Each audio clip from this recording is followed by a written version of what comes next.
everybody, and welcome to the Glory Reds channel. It's your boy Don Benito, and with the Manchester United latest and what we're going to be talking about today. There's a very crazy story about Benjamin Šeško. We will be talking about that. The Mateus Fernandes saga continues. Frustration is building within the fan base and within everybody else that's associated with Manchester United. Why are Manchester United dilly-dallying? We will be talking about that. Marc Casado, the Barcelona defensive midfielder, we'll be talking about that. Camavinga, Ariel Chouamini, Real Madrid rejects, we'll be talking about them. Kefren Turam of Juventus, we will be talking about that. And without further ado, ladies and gentlemen, let's dive into it. First, let's get into the Benjamin Šeško story, because this was one of the biggest audacities in the world. The biggest audacities in the transfer news. Barcelona are in for Benjamin Šeško. What? Are you kidding me? Who the hell do you guys think you are? I mean, really, we just signed this player last season. He cost us 70+ million. And here you are just saying that you're in for him. Now, according to reports, Barcelona have put Benjamin Šeško in their radar.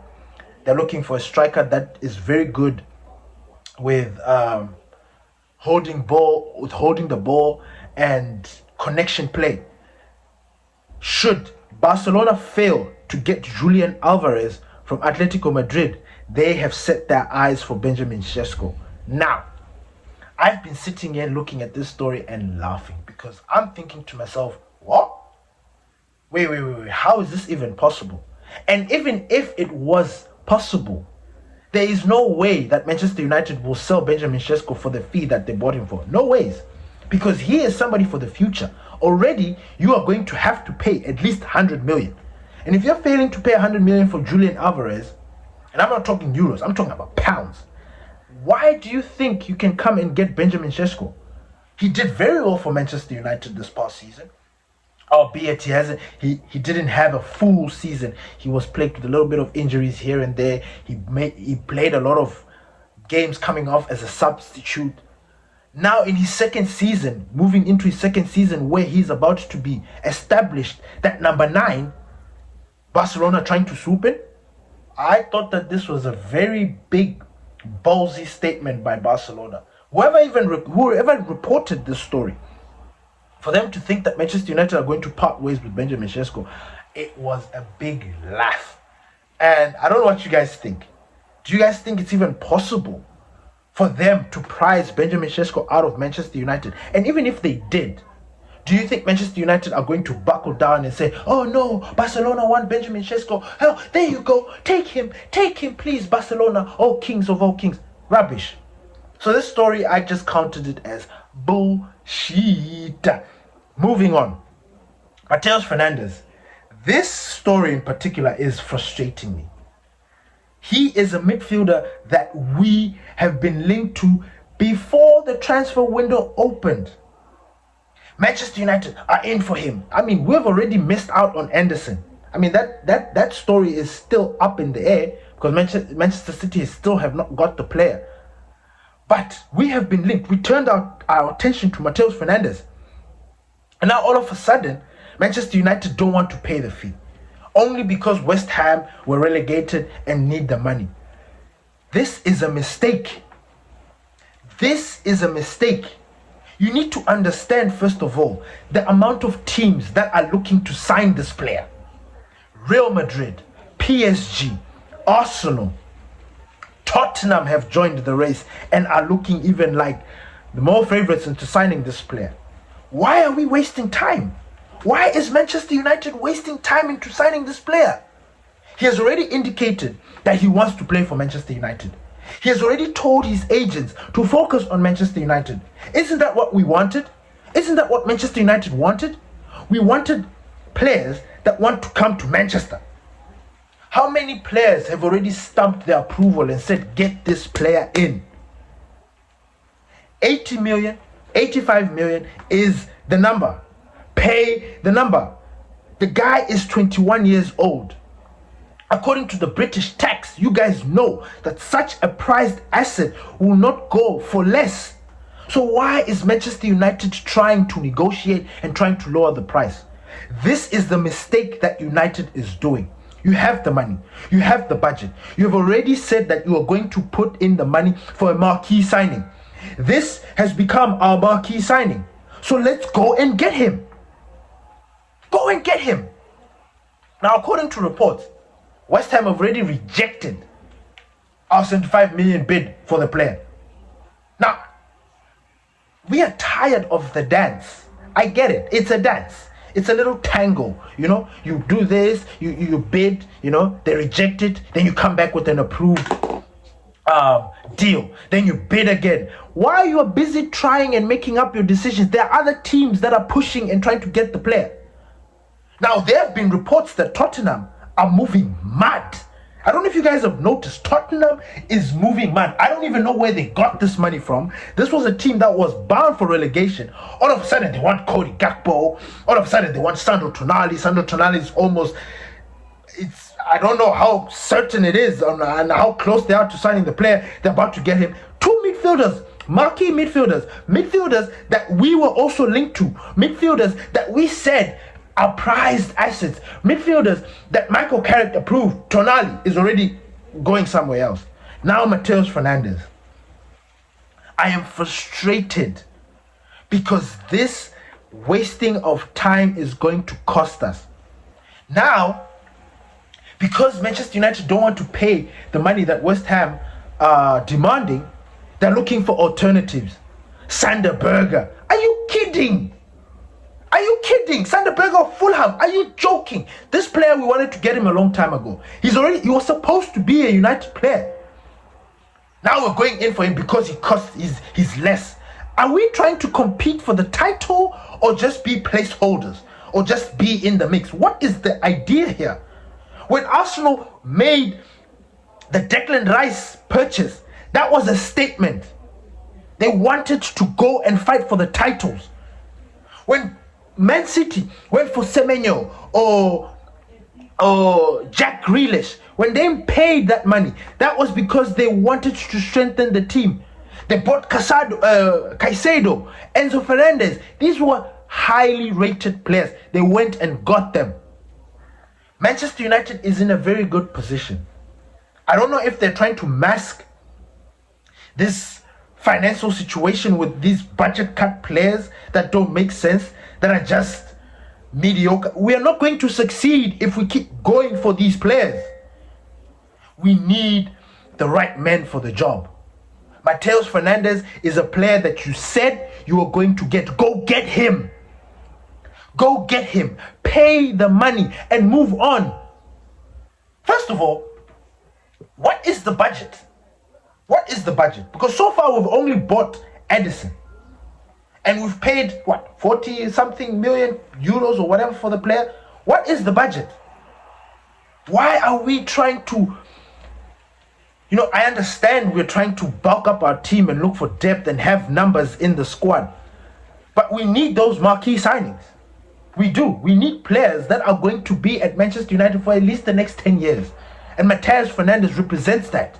21 years old, highly rated midfielder. Can do the job that we are looking for. Can be there in the box with either Kobe Mainoo or Edison. Is a box-to-box player. Can be a defensive midfielder. Can attack. Why are we wasting time? Why? Why is Manchester United doing this to us? You wanted Carlos Baleba for the longest time. Brighton made it difficult. We understand. Carlos Baleba thought he was coming to Manchester United. Didn't happen. His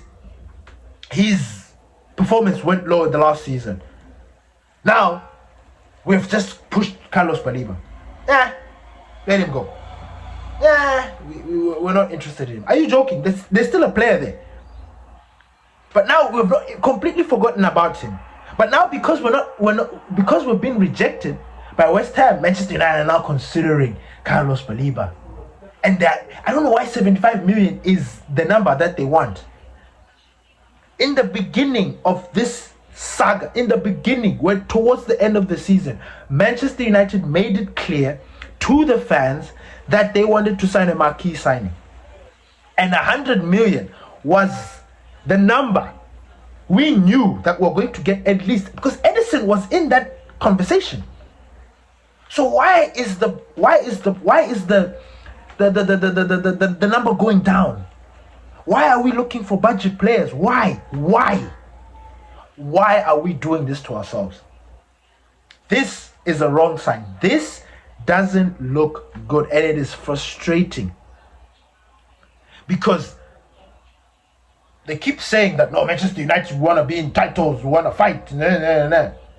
You're going to now start pushing Bruno Fernandes to want to leave because he is looking at it and saying like, you guys have been linked to so many of these top midfielders, yet you're not trying to sign them. So what's the future for me? And we know Bruno Fernandes, he said that, look, I want to feel like we can compete for all titles. Why are we doing this to ourselves? Kobe Mainoo is at the World Cup. Is at the World Cup. Come next season, we don't know what's going to be next. I'm not saying that something bad is going to happen, but we need to anticipate that. Mateus Fernandes is not at the World Cup. He is there. We initially thought that because the World Cup is going on, there are certain players that are very highly rated that have not gone to the World Cup. It will make things easy for the club to go and do these deals. It has not been like that. And we are the only team right now that's busy trying to play this thing. Look, we understand. We understand that over the years, teams have tried to put in that United tax.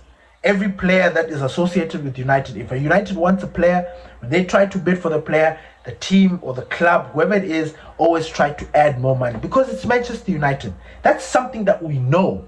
I mean, tell us something we don't know. Now, we are actually linked to a very high related player. We're playing around. We're busy mucking about. This story is starting to become a drag. It is something that we do not want. And I can guarantee you, if we waste time, we are going to miss out on this player. And then we are going to be forced to accept the mediocre midfielders that Manchester United are going to bring in. They are going to try and spin a story and try and make it look like, these are the best midfielders out there. Oh, Manchester United have done their due diligence and trying to assess and scout these players. They're going to come up with some very useless stories that are going to try and soften the blow. But at the end of the day, you've missed out on these players because of your incompetence. Go and get the players that you said and promised the fans. We are watching. We are watching. Moving on. The other midfielders that we've been linked to, Camavinga and Oriol Tchouameni. Look, I believe, or I think, that if Real Madrid are trying to get rid of players, we need to stay away from those players. Stay away from them. Because they are trying to get rid of these players so that they can bring in the players that we want, that we are linked to. I don't know if that makes any sense to you guys. Camavinga and Tchouameni, yes, they've won the Champions League, but why are Real Madrid comfortable with letting them go if they're such highly rated players? Why? This is Real Madrid, the creme de la creme of football. Why should we go and get leftovers from Real Madrid? Why? Yes, they're within the age range that we want, but why do we go and get the rejects of Real Madrid? I know some of you are going to be comfortable with it because they're coming from Real Madrid. Look, Casemiro was the exception to the rule. Casemiro knew that he was not going to get any playtime because Real Madrid brought in other players. How we got Casemiro actually is something that we need to study. Honestly. And look what he did for the club. Look at the impact that he had for Manchester United. Now, people think now because that happened with Casemiro, it's going to happen with Oriol Tchouameni and Camavinga. Look, I am somebody that watches Real Madrid a lot. I do. I spy on them because I like Barcelona. Now, when I watch Oriol Tchouameni and Camavinga and all that drama, and I follow Real Madrid, I don't think these are Manchester United players. I don't. I might be the only one that thinks that. A lot of people just look at the name and think, yeah, these are the players that we need to be going for. No. We go for those players. We fund Real Madrid to go and get the price assets that we want. That's just how it goes. Mourinho is relentless. If he goes and pushes even more and they give Mateus Fernandes the deal that he wants, he will go. Tottenham right now are pushing. He will go. Then we are going to have to go for Tchouameni and Edward Camavinga. Why not go for Fede Valverde? Yeah, why not go for Fede Valverde? Why not go for Vinicius Jr. as a left winger option? Why? Why are we putting ourselves in a box? Like, we cannot get this player. Have you seen what's going on in the transfer market right now? Loyalties are no more. People are just going where they can go. Cody Gakpo to Tottenham. That story freaked me out. I was like, whoa. What? Tottenham want Cody Gakpo? And they're leading the race? And the deal is moving? And what? And I was like, wait, what the hell is going on? How is it that other teams are so comfortable with going to other clubs and demanding and saying that we want this player, we want this player? And Manchester United is just sitting there, folding their arms and thinking that no, everything will just fall into our plate. No, we want players that want to come to Manchester United. Those are the ones that we're going to be focusing on. You have one in Mateus Fernandes, but yet you refuse to pay the fee. What is your deal? It's not looking good. Honestly, it's not looking good. And until we get concrete evidence and stories that Manchester United have sent in, at least start with the 80. Because Tottenham are putting oh my days. This is really, it's really becoming, I've got no words. I'm speechless. Moving on. Kefran Turam of Juventus.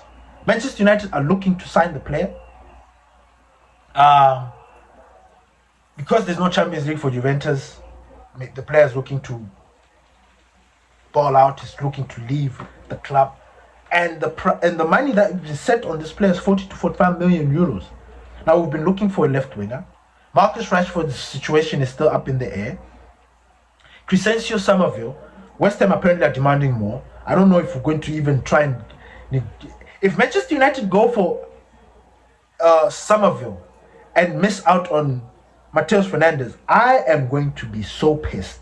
Because I don't rate Somerville like that. I don't.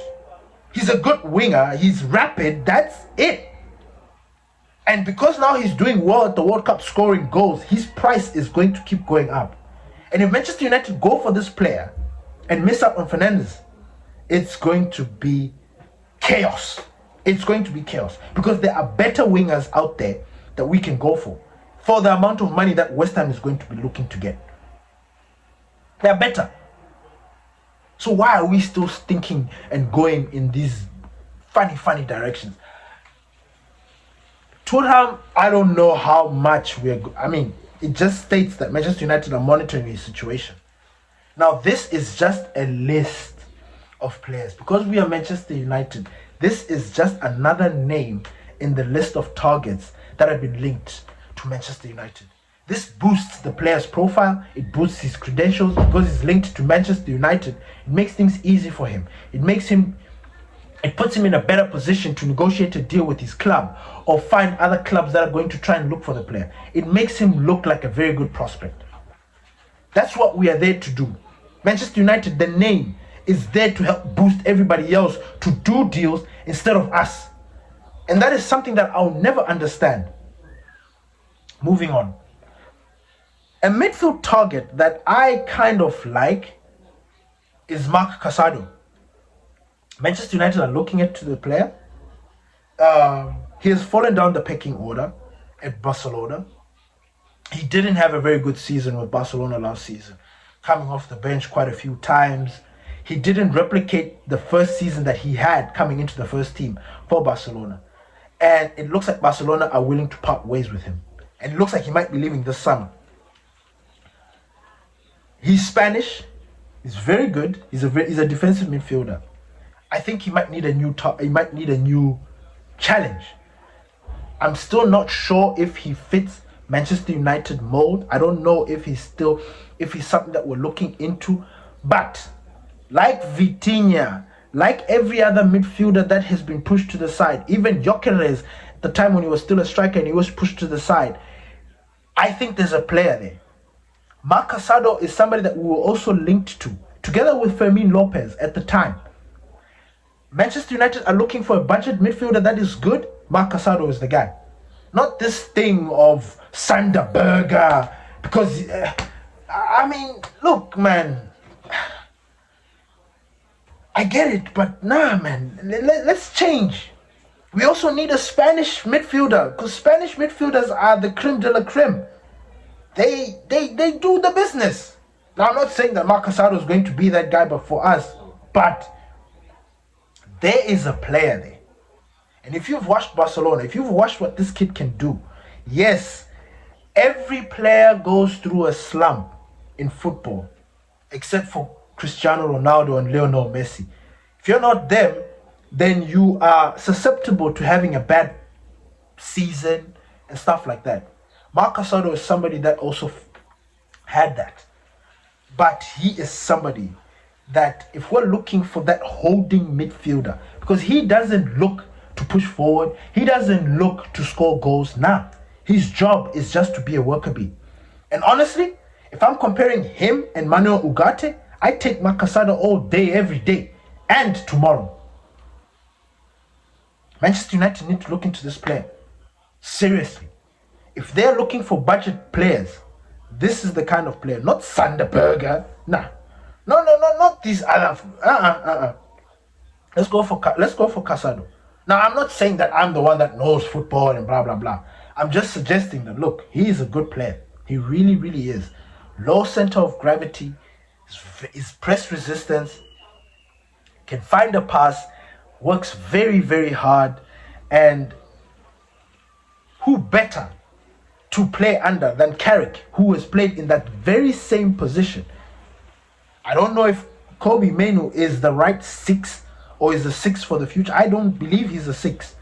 I think he's an 8 or a 10. He does his best work in that midfield, centrally, and also going up top. Marc Casado doesn't look for praises to go forward. He just sticks to his position, and we need that. I'm frustrated, guys. I really am. The window's open. We're not signing any players.